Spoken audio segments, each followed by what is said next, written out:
223장 대무예와 삼조고의 징역. 요동의 대지를 가르는 기병대의 말굽 소리는 전쟁의 서막을 알리듯 거칠고 강렬하게 울려 퍼졌다. 그 소리는 마치 천둥처럼 대지를 울리고 요동의 광활한 들판을 뒤흔들었다.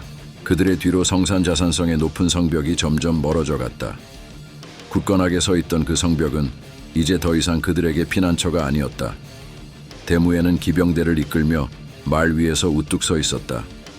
그의 눈빛은 매섭고 그 속에는 불타는 결의와 함께 가늠할 수 없는 깊은 슬픔이 서려 있었다.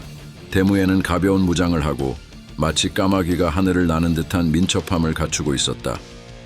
그의 의상은 바람에 나부끼며 검은 깃털이 새겨진 깃발처럼 적에게 공포를 자아냈다.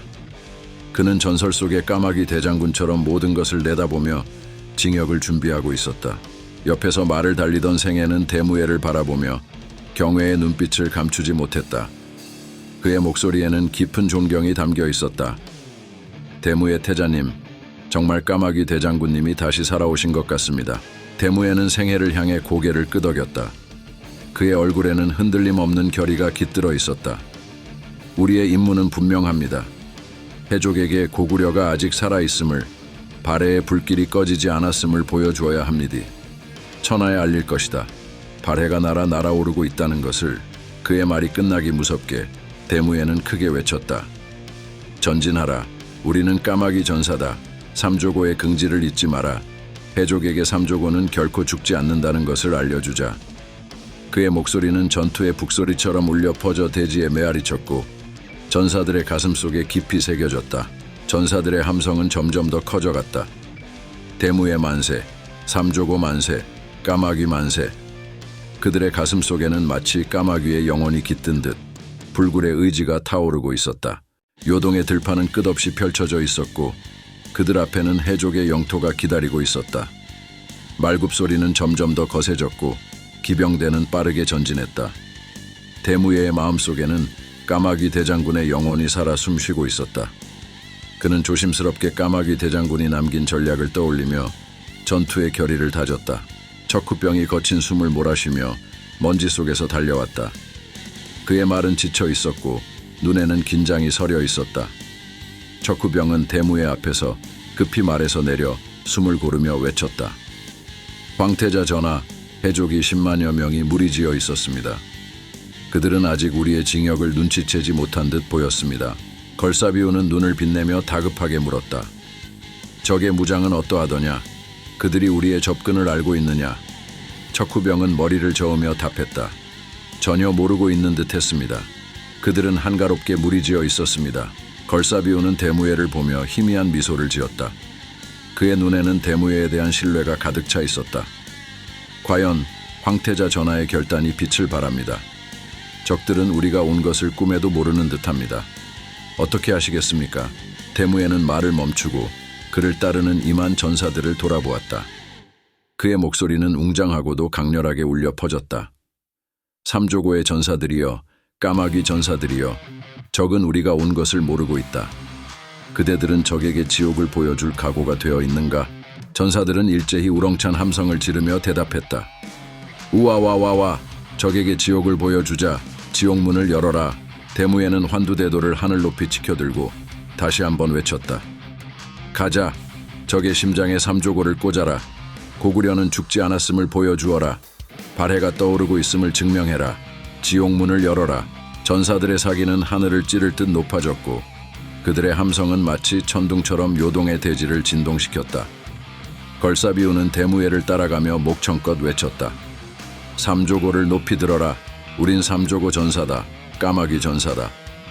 그의 목소리는 전투의 열기와 결단으로 가득 차 있었다. 생애는 차분하면서도 강인한 목소리로 군사들을 이끌었다. 가자. 삼조고의 전사들이여.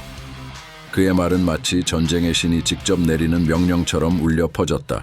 요동의 들판은 무한히 넓었고 그들 앞에는 해족의 영토가 끝없이 펼쳐져 있었다. 그들의 운명은 이제 그들의 손에 달려 있었다. 전사들의 함성과 말굽 소리가 대지를 울리며 그들은 해족의 심장부를 향해 질주하고 있었다. 그들의 결의는 하늘을 찌르고 그들의 의지는 멈출 수 없는 거대한 물결처럼 적을 향해 밀려가고 있었다. 224장. 해족의 초원은 광활하고 평화로워 보였지만 그 속에는 북방의 거친 야생이 숨쉬고 있었다. 해족은 유목민답게 양과 소를 키우며 대지를 유랑했고 젊은 남자들은 말을 타고 활을 쏘며 그들의 용맹을 자랑했다.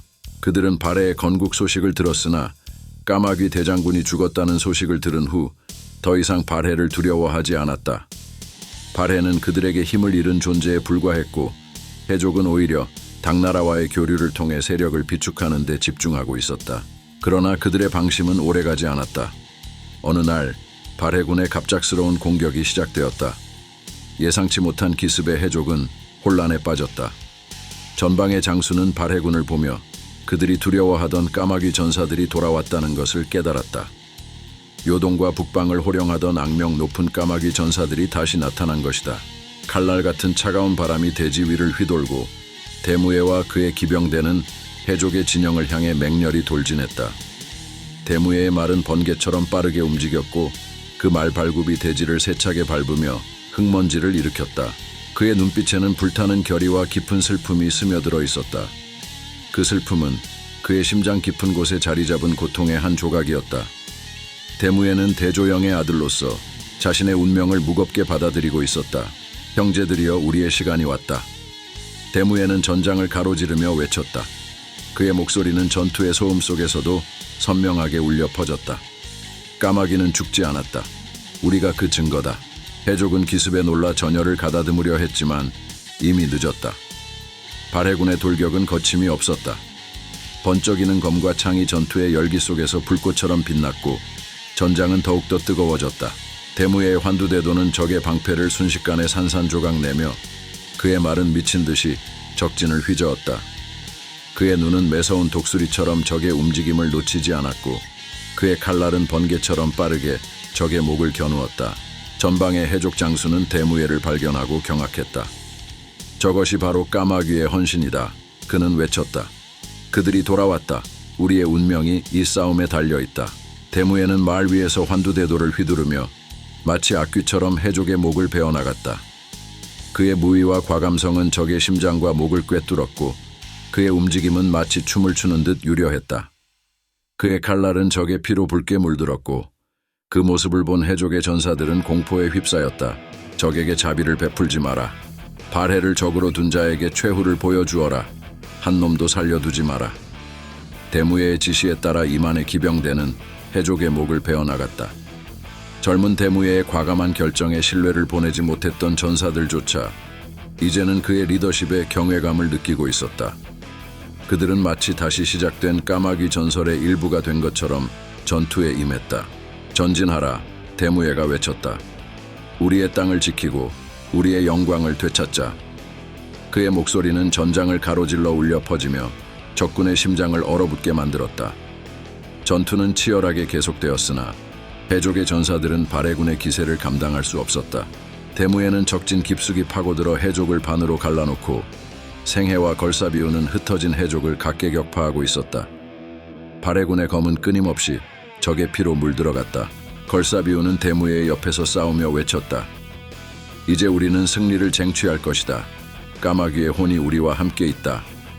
그의 말이 끝나자마자 대무예는 강렬한 돌격으로 적의 대장을 쓰러뜨렸다. 그의 환두대도는 번쩍이며 적의 갑옷을 꿰뚫었고 대장은 비명을 지르며 쓰러졌다. 전장의 열기 속에서 대무예는 한순간도 방심하지 않았다. 그의 마음속에는 오로지 하나의 목표만이 자리 잡고 있었다. 우리는 돌아왔다. 그는 속으로 다짐했다. 그리고 우리의 영광도 함께 돌아올 것이다. 그의 결의는 적군에게 공포를 심어주었고 그의 용맹함은 발해군에게 새로운 희망을 불어넣었다. 해족은 발해군의 압도적인 무위 앞에 결국 무릎을 꿇었다. 그들은 발해의 힘 앞에 굴복할 수밖에 없었다. 대무예는 칼을 높이 들고 외쳤다. 발해의 힘을 보여줘라. 삼조고를 높이 들어라. 까마귀는 살아있다. 전사들의 함성이 요동의 대지를 뒤흔들었다. 그들의 용맹과 결의는 하늘을 찌를 듯했다. 대무예는 자신의 임무를 다했음을 느끼며 깊은 숨을 내쉬었다. 이제 그의 눈에는 슬픔 대신 불타는 결의만이 남아있었다. 대무예의 칼날이 전투의 끝을 알리듯 요동의 하늘에 붉은 석양이 비추기 시작했다. 그 석양 아래 그는 자신이 이끄는 전사들과 함께 새로운 발해의 역사를 쓰고 있음을 느꼈다. 해족의 잔존 세력은 이제 흩어졌고 그들의 영토는 발해의 깃발 아래 들어왔다. 대무예는 말 위에서 저 멀리 펼쳐진 들판을 바라보았다. 그의 마음속에는 하나의 목표만이 자리 잡고 있었다. 우리는 돌아왔다. 그는 속으로 다시 한번 다짐했다. 그리고 우리의 영광도 함께 돌아올 것이다. 225장. 전투의 마지막 불꽃이 꺼지고 붉은 석양이 대지를 물들일 때쯤 전장은 승리의 여운으로 가득했다. 피로 물든 땅과 쓰러진 전사들의 잔해 속에서도 승리의 함성이 울려 퍼졌고 병사들은 서로의 어깨를 두드리며 기쁨을 나누고 있었다. 그때 걸사비우는 자신의 갑옷에 묻은 먼지를 툭툭 털어내며 대무예에게 다가갔다. 그는 승리의 기쁨을 감추지 못하며 밝게 웃고 있었다. 태자 전하, 걸사비우가 활짝 웃으며 말했다. 적의 수급 3만의 포로 5만을 사로잡았습니다. 하하하, 대승입니다. 감축드립니다. 그의 말투에는 경쾌함과 자부심이 가득 담겨 있었고 그가 말을 마치자마자 대무예의 얼굴에도 미소가 번졌다. 대무예는 걸사비우의 보고를 듣고 천천히 고개를 끄덕였다. 그의 눈빛은 여전히 날카로웠지만 이번만큼은 기쁨을 숨길 수 없었다. 모두 걸사비우공 덕분입니다. 아군의 피해는 어떠합니까? 그의 목소리는 나직했지만 그 속에는 병사들에 대한 깊은 관심과 애정이 느껴졌다. 걸사비우는 잠시 웃음을 거두며 진지한 표정으로 답했다. 신병들 1000여 명이 목숨을 잃었지만 큰 피해는 없었습니다. 그의 목소리에는 승리의 기쁨 속에서도 잃은 동료들에 대한 안타까움이 배어 있었다. 그는 눈을 감고 잠시 그들의 희생을 기리며 말을 이었다. 그들이 없었다면 이 승리는 가능하지 않았을 것입니다. 대무예는 깊은 생각에 잠기며 고개를 숙였다. 1000명이나 잃었군요. 그들의 희생이 헛되지 않도록 해야겠소. 그의 목소리에는 슬픔과 함께 앞으로 나아갈 결의가 담겨 있었다. 그 순간 그는 전장의 어둠 속에서 하나하나 사라져간 병사들의 얼굴을 떠올렸다. 그들의 희생이 헛되지 않도록 그는 반드시 발해를 더욱 강하게 만들어야 한다는 책임감을 느꼈다. 그때 생애가 신중한 발걸음으로 대무예에게 다가와 조심스럽게 말했다. 태자 전하, 적이 10만이었습니다. 압도적인 전과입니다. 이 승리는 그 어떤 승리보다도 크고 찬란합니다. 기뻐하소서. 그의 말에는 진심 어린 존경과 승리에 대한 자부심이 묻어났다. 대무예는 결연한 표정으로 결심을 굳혔다. 발해 서북부 국경을 신카이 호수를 중심으로 완성하겠소. 이번 승리를 계기로 우리는 우리의 영토를 더욱 굳건히 해야 합니다. 그의 목소리는 단호했고 병사들은 그의 결심에 따라 다시 한번 함성을 질렀다. 그들의 목소리는 마치 천둥처럼 대지를 울리며 그 결심이 얼마나 깊고 강력한지 알 수 있게 했다. 우와와, 대무예 만세, 삼조고 만세, 까마귀 만세, 발해 만세. 병사들의 목소리는 멀리까지 울려 퍼졌다.